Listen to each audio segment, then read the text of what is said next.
अगर मैं अवैसी को बोलूं कि तुम्हें जान से मार दूंगा तो मेरे ऊपर केस हो जाएगा, वहीं योगी जी बोले तो कोई बात नहीं। तो इसीलिए अब हम लोग थोड़ा सा सोच समझ के बोलते हैं। लेकिन आप सभी जानते हैं कि अगर मैं मुसलमानों को अपना भाई नहीं मानूं और मुसलमान मुझे अपना भाई नहीं माने, हम दोनों एक दूसरे को दुश्मन माने, तो क्या देश आगे जाएगा? कभी देश आगे नहीं जाएगा, कभी देश आगे नहीं जाएगा। और ऐसे ही होगा। और नेता लोग क्या करेंगे? हमें आपस में लड़ाते रहेंगे। और सबसे बड़ी बात है कि जिस संसद भवन के कैंटीन के टेबल पे अवैसी बैठ के बिरयानी तोड़ते हैं, उसी टेबल पे भाजपा के नेता भी बैठ के बिरयानी तोड़ते हैं और उसी टेबल पे कांग्रेस के नेता भी बैठ के बिरयानी तोड़ते हैं। ये सच है। लेकिन हमारे घर के बगल में अगर कोई मुसलमान है तो उसे हम आतंकवादी से कम नहीं समझते हैं, और किसी मुसलमान के घर के बगल में अगर किसी हिंदू का घर है तो वो मुसलमान हमें काफिर से कम नहीं समझता है। ये सच्चाई है, इसे झुटला नहीं सकते हैं। मैं ये सच बोल रहा हूँ। हाँ, कुछ लोग समझेंगे कि मनीष कश्यप मुसलमानों को नहीं बोल रहा है, गाली नहीं दे रहा है, ऐसे वैसे जो समझना है वो समझिए। लेकिन ये सच है। हमारे घर के बगल में अगर कोई मुसलमान है उसे हम आतंकवादी समझते हैं, और किसी मुसलमान के घर के बगल में हम हैं तो वो हमें काफिर समझता है। लेकिन संसद भवन के एक ही कुर्सी पे बैठ के, एक ही थाली में बैठ के ये लोग खाना खाते हैं और वहीं पे प्लानिंग करते हैं कि तुम बोलना राम मंदिर नहीं बनेगा, हम बोलेंगे राम मंदिर बनेगा। वो लोग मिलके हैं, हम लोग। सबसे बड़ी बात है कि मैं 1 साल में अयोध्या में 4 बार से ऊपर गया हूं, और 4 बार से ज्यादा जाने के बाद मैंने रियलाइज किया है कि अयोध्या का एक भी मुसलमान नहीं चाहता है कि राम मंदिर नहीं बने, पहली बात। दूसरी बात, मैं ये चीजें और बता देना चाहता हूं कि दुनिया का, हिंदुस्तान का ही नहीं, दुनिया का कोई भी मुसलमान नहीं चाहता है कि अयोध्या में राम मंदिर नहीं बने। उसकी भी बहुत सारी रीजन है। लेकिन राजनीति पार्टियां राजनीति रोटी सेक रही है। पिछले 27 साल से राम के नाम पे सबसे ज्यादा अगर किसी को वोट पड़ा है तो वो भाजपा को वोट पड़ा है। राम जी भी वनवास में 14 साल रहे थे, सिर्फ और सिर्फ 14 साल। और आज यहाँ पे 500 सालों से राम जी वनवास में हैं, और उसके लिए दोषी सिर्फ और सिर्फ हम हैं। इस बात को मुसलमानों को भी समझना होगा, इस बात को हिंदुओं को भी समझना होगा। कुछ मुसलमान बोलते हैं बेरोजगारी पे डिस्कस नहीं हो रहा है। अरे मुसलमान भाइयों, मैं भाई बोल रहा हूं, मैं भाई आप लोगों को नहीं बोलता हूं, चूंकि आप लोग इस लायक नहीं हो, फिर भी मैं भाई बोल रहा हूं। आप लोग गाली लिखो या कुछ भी लिखो, अगर राम मंदिर नहीं बनेगा तो बेरोजगारी मुद्दा नहीं उठेगा। एक बात कान खोल के सुन लो, पहली बात। दूसरी बात, इसी मुद्दे के आड़ में सब कुछ दबा है। अगर राम मंदिर नहीं बनेगा तो समस्तीपुर में एक आदमी भूख के मारे मर जाएगा और उसको कोई मीडिया वाला नहीं दिखाएगा। अगर राम मंदिर नहीं बनेगा तो हॉस्पिटल में सबसे ज्यादा प्रेग्नेंट औरत मुसलमानों की जाती है, और वो वहीं पे तड़प तड़प के दम तोड़ेगी, और कोई दूसरा मुद्दा मीडिया वाला नहीं दिखाएगा। ये सच्चाई है। किसान आंदोलन, ये आंदोलन, वो आंदोलन, सब फेल हो जाएगा। और मुस्लिम लोगों, जो तुम लोगों ने सोचा है ना कि राम मंदिर नहीं बनने देंगे और मोदी को रोक लेंगे, तो शायद और शायद तुम्हारी ये सबसे बड़ी भूल होगी, और तुम्हें राजनीति का आर भी नहीं आता है, राजनीति की तुम्हें जानकारी नहीं है, राजनीति में तुम लोग जीरो हो, जीरो।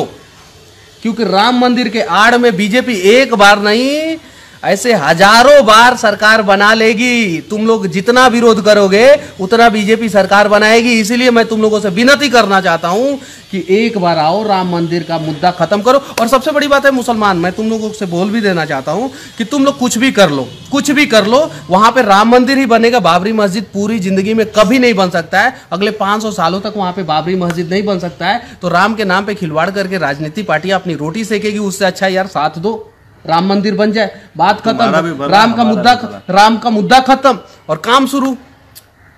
लेकिन मैं तुम लोगों को बता देना चाहता हूं, तुम लोगों को बुरा लगे या अच्छा लगे, अवैसी जो है वो बीजेपी का आदमी है। उसे बताया जाता है अवैसी को कि तुम जाके हैदराबाद में ये बोलो, और राजा भैया जो है, राजा भैया का मैं सम्मान करता हूँ, अवैसी का नहीं सम्मान करता हूँ, और राजा भैया को बोला जाता है तुम जाके ये बोलो। राजा भैया और अवैसी एक दूसरे के ऊपर कटाक्ष करते हैं, गाली देते हैं, और यहाँ पे कार्यकर्ता एक दूसरे का खून करते हैं और जेल में जाते हैं। ये सच्चाई है, यही सच्चाई है, यही सच्चाई है। राम के नाम पे ना जाने ऐसे कितने लाखों कार्यकर्ता जेल में गए, ऐसे हजारों कार्यकर्ता मर गए, लेकिन एक भी नेता नहीं मरा, चाहे वो हिंदू हो या मुसलमान हो। अगर कोई बाबरी मस्जिद बनाना चाहता है, कोई भी मुसलमान नेता, अवैसी ही बाबरी मस्जिद बनाना चाहता है, तो अवैसी को बाबरी मस्जिद बनाने के लिए हैदराबाद से भाषण देने की क्या जरूरत है? आओ अयोध्या, राम जन्मभूमि पे बनाओ बाबरी मस्जिद, देखते हैं तुम कैसे बना पाते हो। ये सच्चाई है, तुम नहीं बना पाओगे। तुम्हें इतना छोटा टुकड़ा में काट के जो है फेंक देंगे समुंदर में, इतना छोटा टुकड़ा में काट के, लेकिन तुम लड़ाओगे लोगों को। यही सच्चाई है। अली बजरंग बली के नाम पे लड़ाई होगा। और ये स्टेटमेंट नेता देंगे तो कोई बात नहीं, अगर हमारे जैसे लोग देंगे तो कल को पेपर में आएगा कि एसडीएम साहब, डीएम साहब, एसपी साहब ने कहा है कि सांप्रदायिक बातें अगर आपने सोशल मीडिया पे किया तो अब किसी की खैर नहीं। अरे सांप्रदायिक बातें हमारे नेताजी कर रहे हैं, उनकी खैर छुड़ाओ ना, उनको पकड़ो ना, उनको जेल में डालो ना। अभी इलेक्शन है, एक दूसरे को गाली दे रहे हैं, जाति के नाम पे, धर्म के नाम पे, राम के नाम पे, मजहब के नाम पे गाली दे रहे हैं। एक भी नेता को पकड़ के जेल में डाल के दिखाओ, दिखाओ। कानून सिर्फ और सिर्फ गरीबों के लिए है, आस्था सिर्फ और सिर्फ हमारे दिलों में है। इनके दिलों में आस्था नहीं बसती है, ये बिरयानी खा के जाते हैं और संसद में राम मंदिर का मुद्दा उठाते हैं। मैं ये नहीं कहता हूं कि आप बिरयानी मत खाओ, मैं ये नहीं कहता हूं आप चिकन बिरयानी मत खाओ, लेकिन मैं ये जरूर कहता हूं कि लोगों का चिकन बिरयानी मत बनाओ यार। लोग यहाँ पे चिकन बिरयानी के रूप में बन रहे हैं, लोग एक दूसरे के खून के प्यासे हो रहे हैं, लोग एक दूसरे को काट रहे हैं, यही सच्चाई है। और मैं मुसलमानों को भी बोल देना चाहता हूं कि अगर आप चाहते हो देश का विकास हो, अगर आप चाहते हो कि भाजपा की असलियत सामने आए, अगर आप चाहते हो कि बेरोजगारी मुद्दा बने, अगर आप चाहते हो किसानों की समस्या लोगों के सामने आए, तो आपको राम मंदिर में साथ देना होगा। वरना आपको हिंदुस्तान के लोग आतंकवादी समझते थे, आतंकवादी समझते हैं और आतंकवादी समझते रहेंगे। अगर आपको अपनी छवि सुधारनी है, अगर आपको देश की छवि सुधारनी है, अगर आपको बीजेपी की सच्चाई लानी है, पिछले 4.5 साल में बीजेपी ने कुछ नहीं किया है, अगर ये सारी चीजें मीडिया में डिबेट शो में आए, ये सारी चीजें मीडिया के सामने आए, लोगों के सामने आए, तो राम मंदिर बनने दो यार। अगर राम मंदिर नहीं बनने दोगे तो फिर आपकी सारी मुद्दा जो है गौण हो जाएगी, आपकी कोई भी मुद्दा जो है इस देश के सामने नहीं आएगी। आज पहली बार मैंने देखा राम के लिए राम ने स्टेटमेंट दिया है, राम के लिए राम ने स्टेटमेंट दिया है कि राम सिर्फ और सिर्फ 5 साल में एक बार राजनीति पार्टियों को याद आते हैं। राम के लिए राम ने स्टेटमेंट दिया है, लेकिन इन राजनीति पार्टियों के दिलों में आस्था नहीं बसती है, इन राजनीति पार्टियों के दिलों में धर्म नहीं बसता है, इन राजनीति पार्टियों के दिलों में मजहब नहीं बसता है, इन राजनीति पार्टियों के दिलों में कोई भी जात का आदमी नहीं बसता है। उन्होंने ये भी बोला कि वनवास भी अब बहुत दिन का हो गया है। वनवास समझने वाली बात है। मैं हिंदू भाइयों को बोल रहा हूं, जो मुस्लिम भाई हैं वो भी साथ दे, नहीं साथ दे सकते हैं तो बाबरी मस्जिद तो नहीं बनेगा। बस यही होगा कि जो मुद्दे हैं वो दबते जाएंगे, ये सच्चाई है। अगर किसी भी मुसलमान को अगर दिमाग है, थोड़ा सा भी दिमाग है, तो उनको ये चीजें सोचना होगा। मुकेश याहू बोल रहे हैं कि बकवास बंद करो, ठीक है, तुम अपना, तो अगर हम बकवास कर रहे हैं तो तुम्हारा बाप ने यही सिखाया कि हमारी बकवास सुनो। चूतिए, हरामखोर, राम के नाम पे हम लोग बकवास कर रहे हैं, हरामखोर, भाग यहाँ से। कुछ लोगों को गाली देने का मन करता है। तो मैं यही बोल रहा हूँ दोस्तों कि जितने भी लोग हैं, एक बार जोर जबरदस्ती करके जैसे भी करके राम मंदिर बनाओ, चाहे वो हमारे दीपक सिंह भाई हों, चाहे मनीष यादव भाई हों, चाहे जो भी हैं, चाहे चंदन मिश्रा हैं, जो भी है, सारे मिलके एक बार, चाहे मुस्लिम भाई लोग हो, सारे मिलके एक बार राम मंदिर बनाओ। उसके बाद से देखो कितनी सारी समस्याएं देश का जो है, देश में आगे बढ़ता है, देश आगे बढ़ेगा यार। ये सच्चाई है। जिस देश में आस्था के साथ खिलवाड़ नहीं होता, आस्था का सम्मान होता है, वो देश आगे है। इजराइल देख लो, इजराइल में 2 धर्मों का पवित्र स्थल है, एक तो ईसाई का, एक तो यहूदी का, और तीसरा मुसलमान भी कहते हैं कि उनका भी पवित्र स्थल इजराइल में है।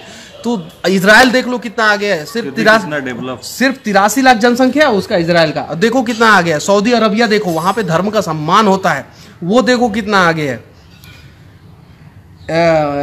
यूएस देखो, रसिया देखो, फ्रांस देखो, ब्रिटेन देखो, जर्मनी देखो, ये सारे देश कितने आगे हैं, क्योंकि यहाँ पे आस्था का सम्मान होता है, यहाँ पे लोगों का सम्मान होता है। जब तक आप आस्था का सम्मान नहीं कर सकते, तब तक वहां के लोगों का सम्मान नहीं कर सकते। जब अगर मुस्लिम अगर हिंदुओं के आस्था का सम्मान नहीं करेंगे, हिंदू अगर मुस्लिमों का आस्था का सम्मान नहीं करेंगे, तो हम 100 करोड़ हिंदू, 30 करोड़ मुसलमान को हम आतंकवादी समझेंगे, और वो 30 करोड़ मुसलमान हमें काफिर समझेंगे। ये सच्चाई है। कुछ लोग मुझे सेकुलर समझे, कुछ लोग जो समझना है वो समझे, लेकिन यही सच्चाई है, इसे झुठला नहीं सकते हैं, यही सच्चाई है। और हाँ, जो लोग बोलते हैं कि राम मंदिर का विरोध करने से राम मंदिर नहीं बनेगा, ऐसा कुछ नहीं है। राम मंदिर का विरोध करोगे, राम मंदिर 2019 में नहीं बन के 2024 में बनेगा, और सारी समस्याओं का समाधान, कुछ भी समस्याओं का समाधान नहीं होगा, सारी समस्याएं जो है गौण हो जाएगी। तो इसीलिए जितने भी नेता चाहते हैं अपनी राजनीति रोटियां राम के नाम पे सेक ले, कुछ चाहते हैं कि राम का सपोर्ट करके, और कुछ चाहते हैं कि विरोध करके, तो राम का सपोर्ट करके, राम का विरोध करके कुछ राजनीति पार्टियां और राजनेता अपना नाम चमका सकते हैं, लेकिन इस देश को नहीं चमका सकते। अगर इस देश को चमकाना है तो उस मुद्दे को खत्म करना होगा, और जब वो मुद्दा खत्म हो जाएगा तभी जाके कुछ होगा। देखिए एक आदमी लिकायत लक्की, बाबू खान, गंदी गंदी गालियां लिख रहे हैं।